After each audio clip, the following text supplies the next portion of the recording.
This podcast is for anyone tired of sitting on the couch watching fucking Netflix. For anyone who wants to know how to break the 9-to-5 slave life. For anyone who wants to be better tomorrow than they are today. I want to help you learn how to break the cycle. This is your story, and you have to write it. Come on in. We're just getting started.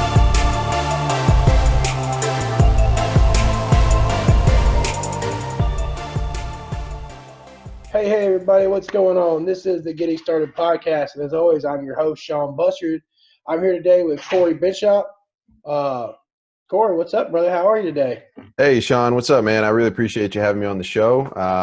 I'm having an awesome day. Thanks for asking. How you doing, man? Pretty good, man. We finally got a day where the rain has subsided, and that doesn't happen very often at this time of year. So I'm enjoying the fair weather and just kind of glad to see the sun for a change, actually. Yeah, well, I was going to say you're luckier than I am, man, because it's been raining all day over here. All right, man. So let's dive right into it, man. So, all right, here's what I know about you. You were an electrician, licensed journeyman, card carrying, pipe running, wire pulling, Sparky. Now you're a digital marketer, and a fairly successful one from what I can see. So I want to find out how you got to that point. So let's go way back, man. And where do you come from? Like, how was your childhood? Like, were you, did you come from a very, well-off family? Were you kind of just, the average run-of-the-mill middle-class Americans? Like, where were you as a child that kind of gave you any sort of inspiration, like to, I guess, go into business for yourself eventually one day? I know it's kind of a loaded Sure. question, but Yeah, no, I got you, man. Well, first off, I appreciate that. And I guess to start it off, if I were to look back at my childhood, it's definitely a traditional, well, I don't know what is traditional, right? Especially these days. But let's say it's not the cookie cutter upbringing that some families may or may have not experienced.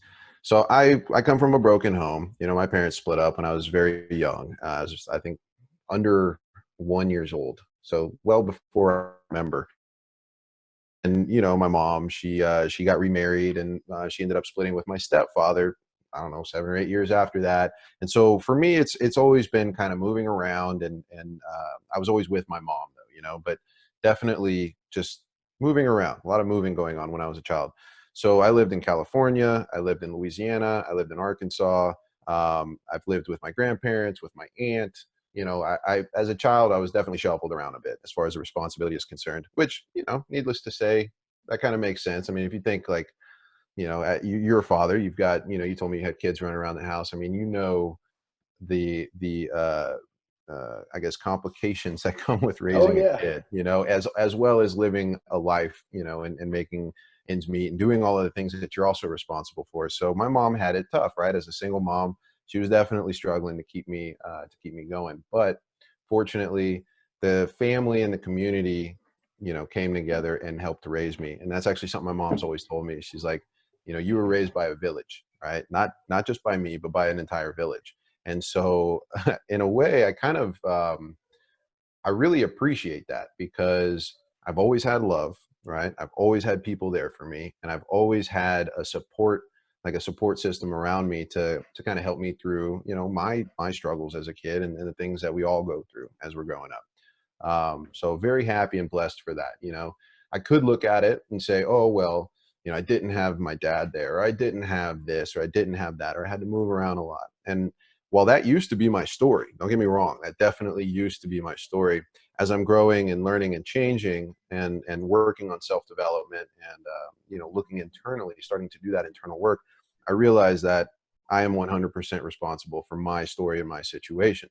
So that means I get to change my story. So I don't have to tell a story of, I grew up without my dad, or, I didn't have whatever, right? I didn't have this, that, and the other. Like, I look at it now as, well, what are the good things that I have, and what made me who I am? You're to bring it back to your question. So that all being said, Yeah, it was definitely a rough childhood, but what I look back on and remember are the good times and the good things. Now, no one in my family is entrepreneurial, so there was never like that. I guess you would call it like there was never that example in my life, like I Okay. didn't see it, so I didn't know of it, right? Let's put it that way. And so I was okay. You go to school, you go to college, you get a job, right? Traditional path. This is what you're supposed to do. And school kind of was something that always came easy to me, which means I wasn't really paying attention, and so I'd get in a lot of trouble. And I just I was kind of a problematic kid in school, always the class clown or the one acting out, or like finishing my homework and my assignments first, so I'd have nothing to do, and then I would start throwing spit wads at the teacher or something, like I just something stupid, right? Like, I but can totally relate to that, man. I did the same shit. yeah, right. So it's like, but so that being said though, like school was kind of easy for me. So I didn't want to go to college, right? I didn't want to do that stuff because I wasn't enjoying it while I was doing it. I would much rather be outside, or I grew up playing the drums, so I loved playing music, and if I could be behind my drum set instead of being in the class, like I would. If I could go hang out with my friends, or if I could go mountain bike riding, like I would much rather do those things than be in class, right? But following the music trend, that I ended up getting a scholarship into college, and that brought me from Louisiana to California. And so I ended up going to college out in California, and I moved out of my house at like 17 and a half. Like I was out as soon as I possibly could be. And I went to California and tried to just like, oh, I can figure this out. I'm an adult now. And that was interesting. But yeah, I ended up dropping out of college, and I never got a degree, because it was all about music theory and just, again, more stuff that I just want to be a rock star, bro. I just want to get up on stage and jam. Oh man, I I didn't want to, totally feel that. I didn't want to learn about theory and all that stuff. So, yeah, ultimately I said to hell with, and that kind of brought me to getting that job as the electrician. Like, as you mentioned, I am a card carrying Sparky, right? And I have been for a long time. But it was only out of necessity, right? I dropped out of college. I was dating this girl. Obviously, I wanted to help support her. We wanted to build our life together. So her dad's like, well, you need a job, dude. Like, how do you plan on doing this? He was an electrician, worked for a very established company. And he's like, I could probably get you a job, whatever. So he gets me the interview. I go in, and before you know it, I've got a job, right? And it was literally like, got my job, and like 9 years later, I wake up and I'm just like, what am I doing with my life, dude? Like, this is not what I want to be doing. This work, while it pays well and it's creative, you got to do stuff and solve problems, and every day is different, right? Those elements of it I really enjoyed, but the industry is pretty negative. People that work in construction can be pretty negative. Not everyone, but a lot of them can be.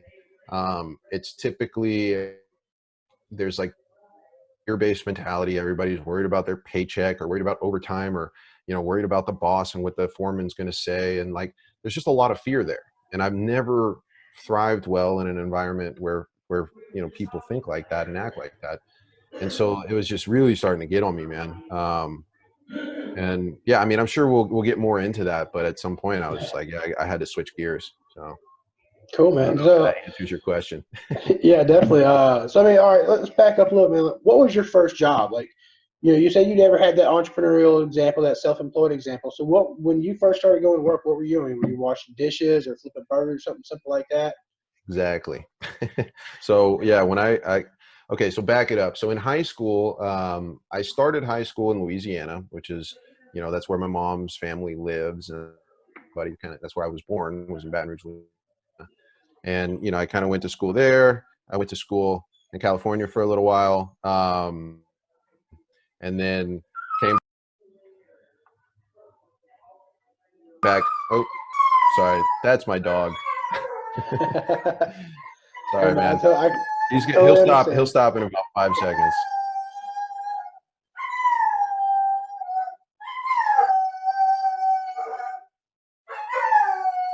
Sorry, bro. Hey, it's all good, brother. He's he's like he's got very bad anxiety problems.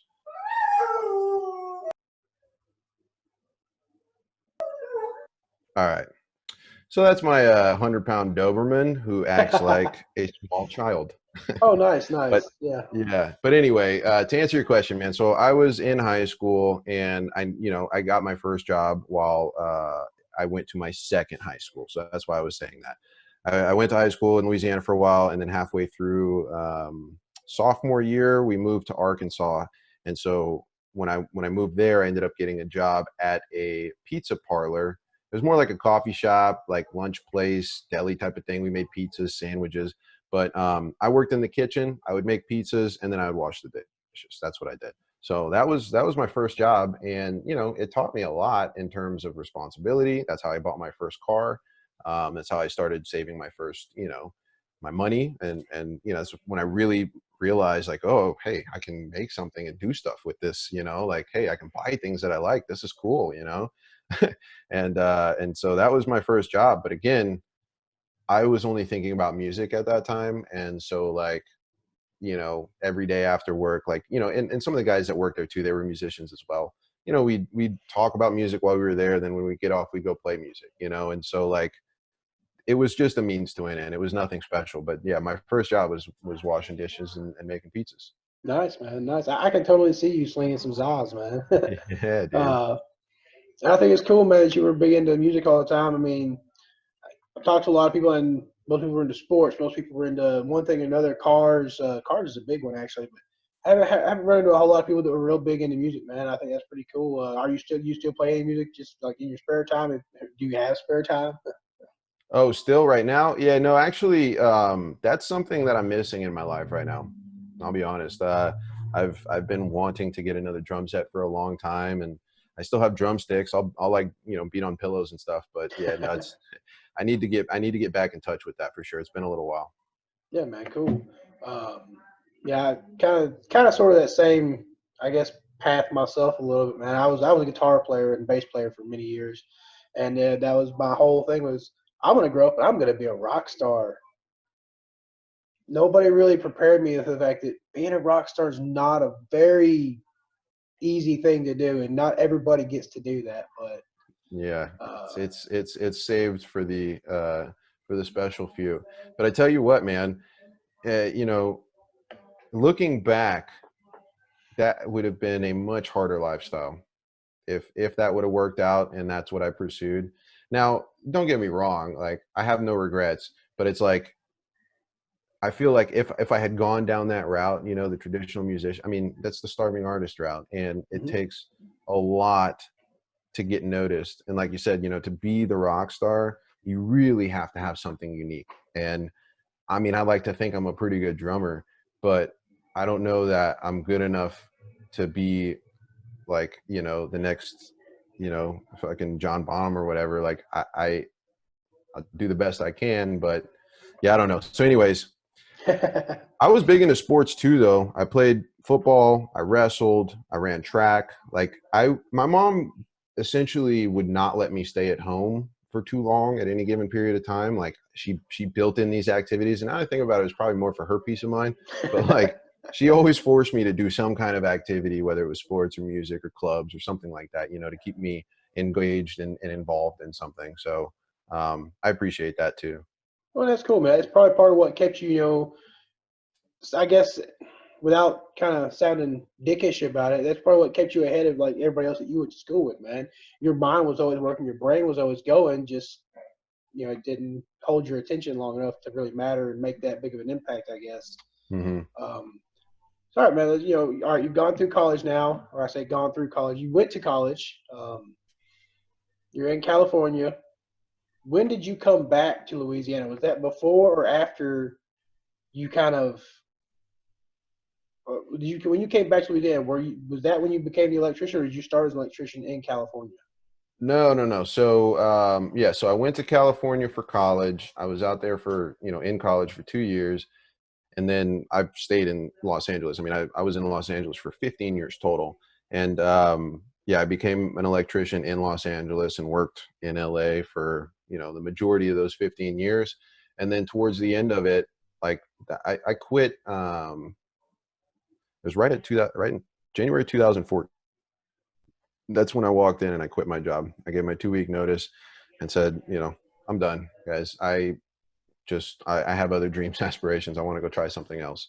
And I cashed in my 401k and was like, this is my runway, dude. I'm just going to grow wings on the way down. I'll figure it out. It was a Awesome. total leap of faith.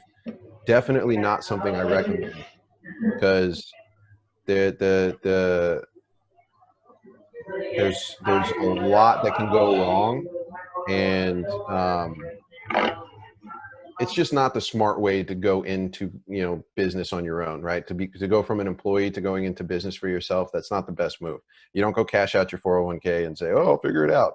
But for me, that's what I need, and what got me there, casting, actually, that's literally what got me there. And so as an electrician, another cool thing about my job was I was able to put in headphones and I could listen to music or whatever I wanted to for literally the entire day. I didn't have to talk to anybody except for, for a morning meeting, and then at the end of the day when I'm picking my tools up. So like for the entire day, I would have headphones in and I'd be listening to podcasts, Smart Passive Income, Tim Ferriss.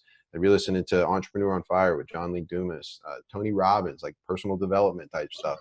I would listen to anything that could get me out of that negative environment and give me, strategies and ideas and courage on what else I could do. I didn't know what I wanted to do. I just knew I wanted to do something else, right? Just unhappy in my job. So what was kind of that? What was kind of that final straw that sort of flipped that switch? Like, was there any like major, like impactful thing that sort of, I guess, struck you that you're just like, I can't. I'm done with this. This is not what my life is intended to be like. Well, there's a couple of things that led up to it.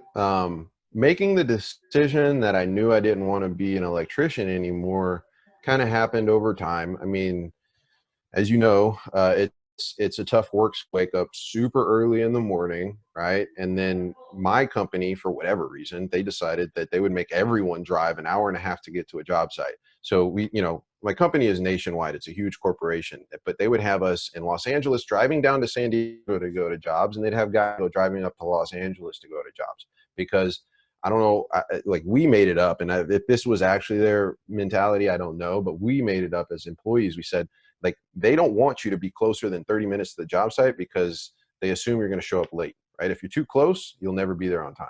So it's like literally they made you drive extra far away just to guarantee that you'd be at the job on time, which seems kind of backwards thinking, but that's what we decided was the reasoning in our head. So, hey man, that actually makes some sense to me. So, it does it does, but it's really at the expense of the employee. But anyway, so like that was a situation, long drive times, super rough schedule, and doing this every single day. Plus, anytime you're offered overtime in construction, you're almost like expected to take it, like it's an obligation. If you say no, they'll never offer to you again, type of thing. So anytime overtime came, I would work overtime, right? And those would be 10, 12-hour days on top of my normal schedule. And it was wearing me down, man. And so like, I'm starting to look like, what else can I do? Like what other job could I get? Right. Because this is just too hard. And then on top of that, foremans being assholes, coworkers being negative, people messing with your stuff and stealing your tools, and just nonstop, just nonstop shenanigans. All right. Yeah. And then again, I was seeing guys that I was working next to that were not that much older than me, but they were dealing with serious problems, like, physical problems, like their knees were broken or their back was busted or their necks were always hurting them. Like, just problems that happen after you spend your life wearing a 30-pound tool belt and, working on your knees all day and climbing in attics and, and basements and stuff. Like, I mean, when you do this work, like it's physically demanding. Mm-hmm. And if you're doing that all the time, it's going to wear you down. And so like, I saw the writing on the wall and I just realized like that I have to make a change. I don't know what it is, but I got to do something because this isn't going to work. And my thing was, I always wanted to be the foreman. I'm like, again, not to sound like an ass, right? But I'm smarter than these guys. Like I know how to do this shit. I know how to read blueprints. I know how to plan a project. I can keep people in line. I can run a crew. Like, why am I doing the, why am I still doing this work when I should be running the jobs? And so I kind of was starting to get a little bit of entitlement. I'll admit to that. But it was frustrating me because I knew I should be doing something more. And I think that's really what it was.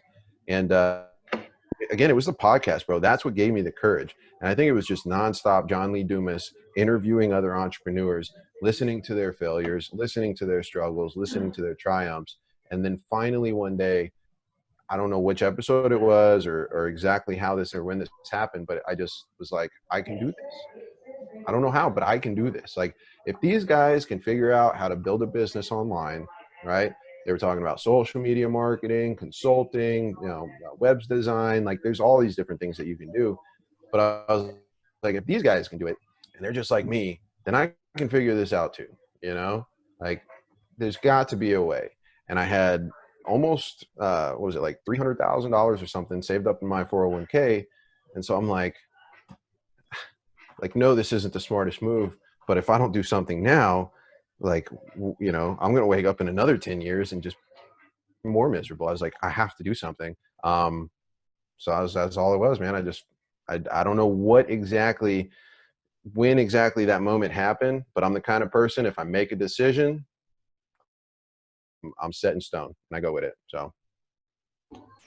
Hey man, that's cool. And I can attest to that, man. As an electrician myself, yeah, it does wear you down. And I've been doing this for almost a decade, and I can feel it beating me down. And at the end of the day, kind of like you said, you get to that point where it's like, not to be an ass, but doing this longer than most of these guys. I understand how the job works, how to run this job, but I'm still doing the grunt work. And yeah, you don't get that fulfillment. You don't have that purpose that you're looking for. And man, I relate to that on so many levels. It's just unbelievable. All right, so what kind of situation were you in when you decided, when you cash your 401k out, you decided, all right, I'm taking this journey? Like, what kind of, like, were you married? You said you had a girlfriend. Yeah, so at the time, let's see, in 2014, that was 6 years ago. So that was actually right after I got married. Sorry, I'm trying to remember, 'cause so much has happened in the last 7 years. But yeah, so no, I met that girl in college. We were together for 7 years. We ended up getting married right before I decided to quit. And this probably would have been a good indicator that this isn't going to work out, because I didn't even ask her. Like, I made this decision on my own. But yeah, so anyway, I was married, but I didn't have any kids. And, my wife at the time, we've since split up, but we're actually still really good friends. But we realized, this, like, the marriage as like love, companionship, and partners in that sense, it wasn't working for us. We were going in two different directions. We were completely different people at this point. And so after 3 years of marriage, we got a divorce. But like I said, we're still friends and we still communicate. And so we still have respect for each other and a friendship, but it's like that, we just knew it wasn't going to work in that regard. So I would say, where I was personally, I was actually at a pretty good position to make that kind of a move. I didn't have any kids. I didn't have really any financial responsibilities. We were renting the house that we were in. I owned my car.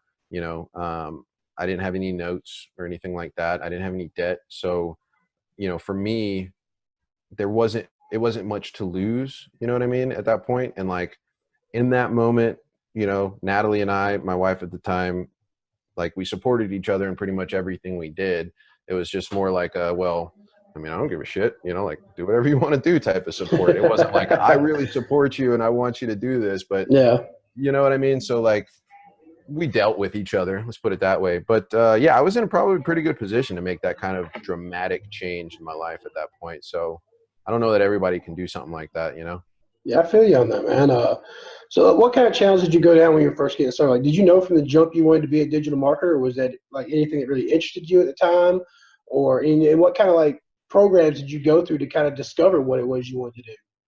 So when I first decided to basically go into business for myself, I thought I was going to go into the health and fitness market, because I loved working out. I love eating healthy. Obviously, I love being active and doing things like I was talking about, playing the drums, riding mountain bikes, like being outside doing stuff. That's just what I enjoy. So I was like, well, I could probably show other people how to be healthy and fit, you know, and live a healthy life and enjoy this stuff. So sure, let me find a way to do that. And I guess let me back up. I guess the belief was instilled in me through the podcast that I could make money selling my experience and selling my knowledge, right? So I think that was actually the first shift in my belief patterns, was understanding, you know what, I can actually, through my experience and my knowledge and the life that I've lived, I can find a way to monetize this, right? And with the internet and social media and just the opportunity that is out there today, I was like, yeah, I'll figure this out. So I went into, health and fitness, and I thought I'd start a personal training business. And so one of the first guys that I started studying and following was Bedros Keuilian. I don't know if you're familiar with him, but he runs a company called Fit Body Bootcamp, and he also has a bunch of training and masterminds and stuff. And so, I started following Bedros, and I was learning a lot from him in regards to how to package and sell like personal training programs, right? And how to build a business around that. And then I started going to these events called Fitness Business Summit. And I went, it's a marketing event, but it's wrapped around the fitness business. And so I went to this event, and that was my first experience at a marketing event. And I learned so much there. I mean, not like how to do digital marketing or strategies, but like just exposure to this new world, right? That there are these people that call themselves digital marketers that make money by selling other people's products and services, right? Or their own. But like the idea is like this whole, like this marketing world, I never knew. Like I had no entrepreneurial upbringing or anything like that. No looking behind the scenes. I was just an employee and a consumer. So like I never understood advertising and marketing and sales was a thing. And it was just happening to me. I didn't realize what it was. And this was my first sort of like peek behind the curtain, if you will. And it really opened my eyes, man. And it was just like infinite world of opportunity and possibility. I was just dropped into this new world, But yeah, so Bedros was cool. He was my first mentor, if you will. I ended up signing on to a $20,000 mastermind program with him. That was the biggest money I'd ever spent up until that point on my own improvement and, learning and education. And I started going to these mastermind events, man. And like, it was interesting how it played out, because it was like, it was 4 times a year. You'd go to a different location around the country, and everybody would meet up at this, location, and it'd be a whole week of masterminding and brainstorming and everybody going through their stuff. Right. Well, I realized even after spending $20,000 to be a part of this group, I would wait until the very last minute to do all of my homework and work and, whatever it was I was supposed to get done for the next meeting. I'd wait till the very last minute and then show up pretty much unprepared with not a lot done. And these guys saw right through me, man. Like, this isn't their first rodeo, right? It was mine. It wasn't theirs. And so they see this kid coming in, and like putting up this front, right? And so like, anyway, I go through this year, and at the end of it, I remember Bedros, like, tough love, dude. And I appreciate the guy for doing this. It definitely hurt my feelings at the time, but he came to me, he's like, look, I don't know what your problem is, but something is keeping you back. Like, clearly you're not ready for this, right? And I just given this guy $20,000, and here he is telling me like I'm basically a piece of shit and that he would never work with me, right? Because I think I was telling him about some idea that I had or something, and he was like, Corey, I would never do business with you. And I remember him telling me that, and it hurt, bro. That really yeah, hurt. dude, that's gotta be like a stab in the heart right there. Yeah, because like this is your mentor, right? That you've been following now for a year, that you think is like this is your ticket out, right? And like this is I'm doing everything you're telling me to do, and like I'm supposed to be doing this, right? And then he turns around and basically whacks you with the stick and says bad dog, And so it just makes you think like, it was a big wake up call, bro. And it really shook me to the core and made me realize like, all right, dude, if I want to do this, if I actually want to be self-employed and be an entrepreneur and build a business and have something, I have to change who I am, right? Internally and externally. I have to change the way that I think. I have to change the way that I act. And that sent me on a path of self-discovery. And so ever since then, I've been working on personal development and doing anything I can to improve on my, emotional awareness and education. Um, Lots of different things, but that's now just a part of me, right? Personal development is a part of me and always will be. And that's where that journey started. So I appreciate him for that. And I'm forever grateful that he slapped me with that stick, even though in the moment it was very painful. But at that moment I decided I'm not doing this fitness thing anymore. Right. That was it, dude. I was like, to hell with this. This guy said, he basically called me a piece of crap and said he'd never work with me. Like, what am I doing? And I got real stressed out and said, to hell with fitness. And then I started, okay, well, I'm going to learn about marketing now, because if I can sell marketing, then I can sell anything, right? If I learn how to do marketing, then I can literally sell anything. It doesn't have to be this market or that market or whatever. And so I dove deep, and that's when I started studying psychology. I started learning about sales, like phone sales, door-to-door sales, person sales, in-person sales, one-to-many sales. So like, not that I was doing all of these things, but I was studying about them and learning about them, taking courses. And, I got into Grant Cardone's sales training, and I bought Jordan Belfort's sales training, and I got, Frank Kern's marketing stuff. And then I went to Digital Marketer and Ryan Dice and all of his stuff. And, like I've studied it all now. Like anything that's out there, bro, I've seen it or I will see it at some point. Like I've got my finger on the pulse now, because I'm always trying to learn what's coming down, like what's the state of the market, what are the new strategies that are coming in, how are things changing. And especially now with the digital world, things change so fast that if you're not on top of it, you will get left behind. And like I've just found so much more pleasure and value in showing other business owners and entrepreneurs how to sell their stuff through marketing, because it's empowering, right? Than anything I've ever done for myself, right? So that's why now I love digital marketing, and that's all my business is. Like if I can coach and consult for the rest of my days on digital marketing, then I'll be a happy man. So I guess that's the journey in a nutshell. That's awesome, man. When you first, you talked about giving Pedro $20,000 for his, coaching a mastermind or whatever you want to call it. Before you did that, did you get scammed by anybody? Like, I'm sure at the time you probably felt like that was kind of a scam in and of itself. Like, I just gave the guy 20 grand and I've got jack to show for it. I mean, did anything else? Like, did you fall for any other crazy, like, fake hippie guru shit? No. And even looking back, I would not consider that I got scammed by Bedros. I mean, he delivered, he over delivered, it was expensive. Yes. But scam, no. Are there scams? 100%. One, something, I mean, a scam that I did get scammed by, if you will. But again, I mean, I take responsibility for my state, man. So when I look back on things and I think like, oh, that was a scam, like, no, that was my fault, dude. So I don't know. I don't see it as a scam. Yeah. But one thing that did happen to me was when I first, when I was was this when I cashed out?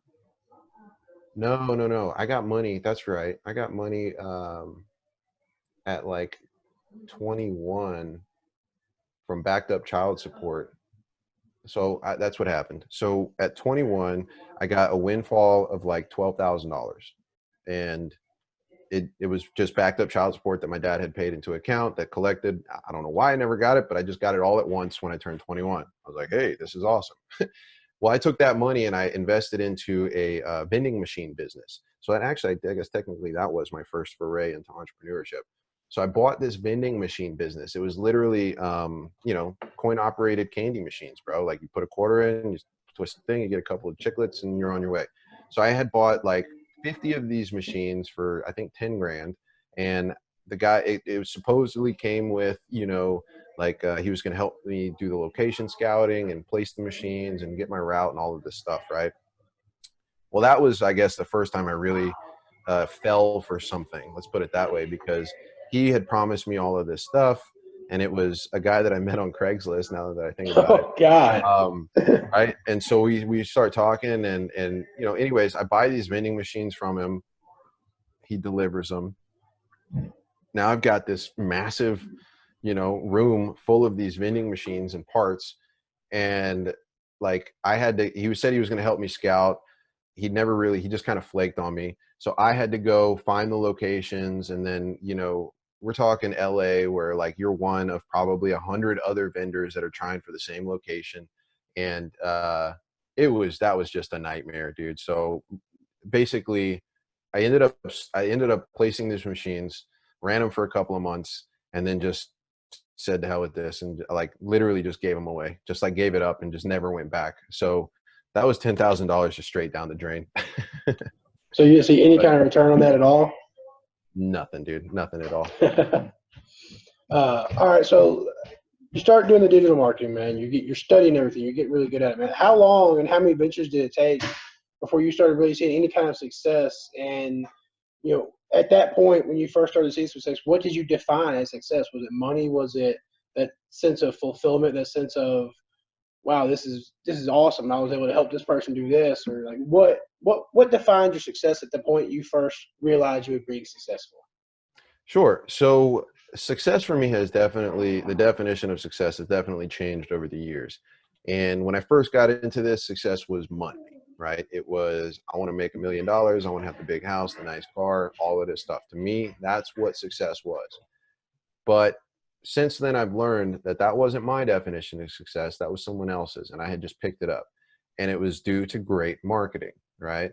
So I was basically sold the idea that I needed to become successful by making a bunch of money, and just having all the nice things. So I started going after that. And, I was making money, dude. I was doing web design, $5,000, $10,000 a pop. I was building out these websites. I was building funnels before ClickFunnels existed. I was doing it on WordPress through different plugins like Optimize Press. And I think, there's some other ones that I used before Optimize Press. But the funnel game was like, that made sense to me, right? Like the whole web design, like creating an offer page, sending people there, very specific purpose, like that made sense to me. So that's what I was doing for people. And I thought I was successful because I was paying my bills and I was making a little bit of money, and I get to sit at home all day long. Like that's pretty rad, So I was feeling pretty good about myself. But I also like always knew I wanted more, and I wanted to do more. And I guess what happened was, as we grow and we change, I realized that success to me actually is more about happiness, and it's more about fulfillment and just feeling like I'm doing the right thing and that I'm helping the people around me. This all comes through personal development, man. You have to do the inner work in order to actually understand what success means to you. Because otherwise, I really, truly believe that you're chasing someone else's definition of success. You really, it takes work, man. Like a lot of people don't want to do that work because it's scary and you have to confront things and stuff inside your head that you probably don't want to. But it's super important, and I've just through my own experience, I think it's necessary to really determine what success actually is for you. So yes, now I make plenty of money and I'm happy, and I don't have to worry about bills. And like if I want to go travel, like actually in 3 weeks I'm driving to Mexico, and I'm going to spend the whole month in Mexico with my girlfriend.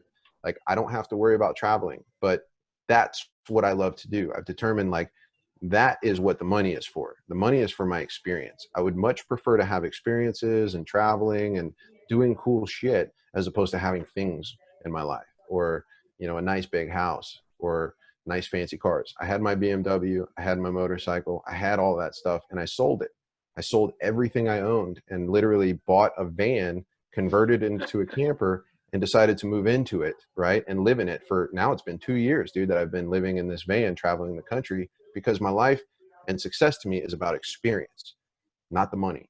And that took, I had to go get the money first to realize that's not what I wanted. I had to go buy the nice car and have all the nice fancy things to realize they didn't mean anything to me, right? So hold up. Are you sitting in a van right now? Yeah, this is a really big van, bro. No, no. So yeah, right So I now say I'm at my that's probably the grandparents' biggest house. van down by the river I've ever seen in my No life. doubt, dude.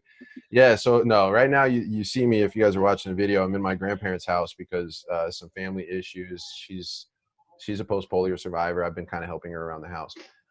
But yeah, dude, I mean my van is parked right outside, and like I said, in about 3 weeks, I'm gonna jump in it with my dog, and we're gonna drive down to Mexico and live down there for a month. You know, because that to me is success. Freedom is success. Being able to do what I want, when I want, how I want, and not having to ask for permission. That to me is success. So that came though through trial and error, and obviously through doing a lot of work, going after things that I thought I wanted, but had to get there to realize that's not actually important to me. Dude, that is awesome. That's really cool, man. So all right, so Matt, what kind of new business ventures you got coming up? Anything you'd like to talk about? Any opportunities you could offer to anybody, or? Yeah, well, I appreciate that. And you know, right now, what I'm working on, I just met with a business partner that I met recently at a marketing event. And anyways, it was like kindred spirits, man, though. As soon as we met, we realized we have to team up together because we've both been on this journey now, him for 10 years, me for 6. And we both, like, we're driven by helping people step into who they are supposed to be. So much like this whole conversation revolving around like that inner work and truly understanding like what it is that that makes you happy, right? What is this life that you're truly supposed to be living? That's what we want to help people understand. And so we've created this program that we're calling Core Level Clarity, and it's all around finding clarity within your life and your business. And we wrap it around this idea that we call authentic awesome. Everyone has something authentically awesome within them that makes them unique, that that's, you know, provides them skills and abilities to do things that only they can do, right? There's a lot that goes into it, but we have a framework that we've developed where we help people understand what that clarity is and what their authentic awesome is.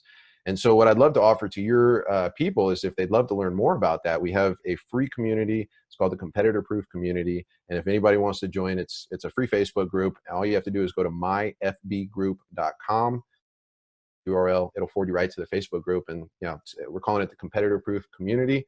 Again, it's free. And the whole idea is we're just trying to teach people how to find that clarity and step in to that authentic, awesome self, that version of themselves that they know they are, but they're just not sure how to get there. That's awesome, man. I'll definitely make sure to add that into the show notes, man. All right, so man, just wrapping things up. I got one last question I'd like to ask everybody. I feel this is probably the most important question I've got for anybody, and it's a question on behalf of myself as well as several different people that I talk to all the time. Uh, what is the best piece of advice you can offer for those out there who are skeptical about this whole entrepreneurial lifestyle, but they know that their current lifestyle just isn't working anymore? What value could you impart on someone who's in a situation where they work all week just to make ends meet and have no idea how to begin to break free of that typical slave life that so many people just get caught up That's a big question, man. in? It's a great question though. And if I had to pick one thing, I would say what you need is perspective. So I would actually recommend people to go spend time at nursing facilities. And I know that does not sound like fun, and probably nobody else gives that advice. But I would recommend everybody who is feeling some kind of resistance in their life, right? And they're feeling some in they're just not in alignment, right? They just feel like just something's not right. I would suggest you get perspective and you go talk to people that are near the end of their life and just ask them questions about their life and things that they wish they would have done. And, you know, maybe that will give you the courage to take the leap, because no matter what it is that you have going on in your life right now, if you're not happy, it's your responsibility to change it. But that requires a huge leap of faith in one way or another. Am I saying you got to go quit your job? No. Am I saying go divorce your wife? No. But something has to change, right? In order for your life to change, you have to make a change. That change can be really, really scary. So you almost have to, though, build up fear that's worse than the fear of what might happen if you make the change, right? Build up that fear of what's going to happen if you don't make that change, right? Go talk to people that haven't made that change. Again, go to nursing homes, go talk to people that are nearing the end of their life, and listen to the regrets that they have. Listen to the things that they're saying and the words that they're using as they talk about their life, and then think about, is that how I want to be, right? And if that question, if that answer is no, then you better do some reflection and you better find the courage to make a change. The only way your life's going to change is if you make the change. And if you're not happy, what are you going to do about it? I mean, so my biggest piece of advice is go talk to folks and get yourself some perspective. That's all I can say. Awesome, man. That is some powerful stuff right there, man. I'm not gonna lie, I didn't even think you was gonna go in that direction with that, but I'm glad you did, man. That's definitely something that a lot of people, I'm probably sure, didn't even think about, and that just what you said right there, can change my perspective, and I hadn't even thought about that myself. So, well, Corey, man, it's been an absolute honor to have you here, man. It's been a pleasure. I've loved chatting with you, brother.